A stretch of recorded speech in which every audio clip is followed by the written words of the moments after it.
Heto ang mga maiinit na balita na dapat niyong tutukan mula sa FM Radio at PRTV Newsroom. Ito ang FM Radio Newsbreak. FM Radio Newsbreak.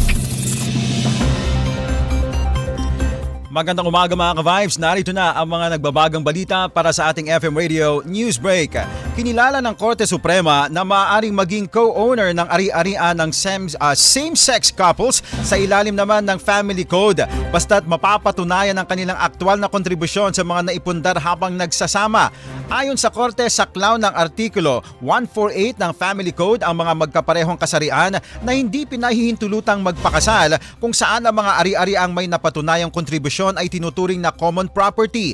Binigyang diin din ng Supreme Court na ang pagtataguyod ng karapatan ng same-sex couples ay hindi lamang tungkulin ng hudikatura kundi nangangailangan ng aksyon mula sa Kongreso at iba pang ahensya ng gobyerno. FM Radio Newsbreak. FM Radio Newsbreak. Samantala, nagbigay pugay at pakikiramay si dating House Speaker Martin Romualdez sa yumaong si Jose de Venecia. Binigyang diin ng dating House Speaker sa naging papel sa pagpapatatag ng Kongreso at demokrasya sa bansa.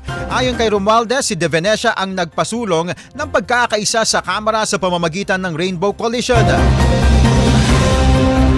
At ito rin ay nagsilbing haligi ng inklusibong pamamahala sa mahalagang yugto ng kasaysayan naman ng bansa.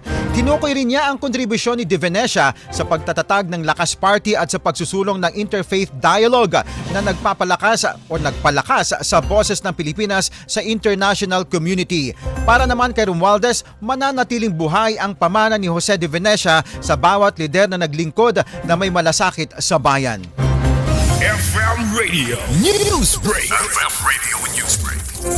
At sa ating panghuling balita mga ka-Vibes, umapela si Senate President Pro Tempore Panfilo Ping Lacson kila dating Supreme Court Justice Antonio Carpio at UP Professor J. Batombacal na wag na makihalahok sa debate na iminungkahi ni Senator Rodante Marcoleta hinggil sa Kalayaan Island Group o KIG. Nagbabala siya laban sa pagsasagawa ng iminungkahing debate hinggil sa Kalayaan Island Group na anyay maaaring magdulot ng pangamba at panganib sa mga Pilipinong naninirahan sa Barangay Pag-asa sa Palawan. Ayon kay Lacson, walang maidudulot na mabuti ang naturang diskusyon kung malalagay lamang sa alanganin ang karapatan at seguridad ng mga residente. FM Radio Newsbreak. FM Radio Newsbreak.